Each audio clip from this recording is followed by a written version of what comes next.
చూడండి, ఇవి అవుతున్నాయి. ఇది ఎర్ర బచ్చలి ఇలా ఇవన్నీ అన్నమాట. పాలకొండ కూడా లేచింది, మళ్ళీ నిద్రపోయిందో తెలీదు.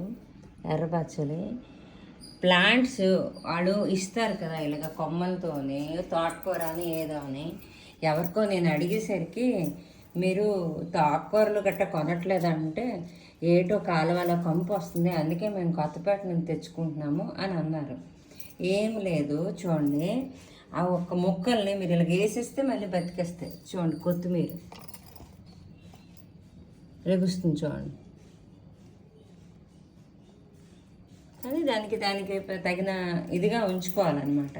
నేను వెళ్ళిపోతే ఇవి ఉంచదు, ఎవరికైనా ఇస్తాను, వాళ్ళు ఎలా పెంచుకుంటారో మరి. ఇగో ఇదంతా గోంగూర ఎస్పెషల్లీ లేడీస్కి చాలా మంచిది.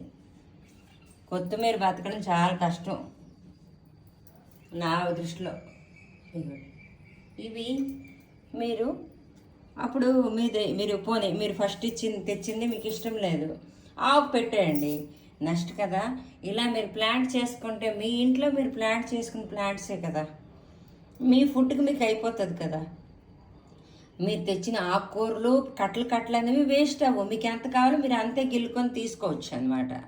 ప్లస్ మీకు మంచి ఆర్గానిక్ ఫుడ్ అనేది మీకు అంటే రెడీగా ఉంటుంది.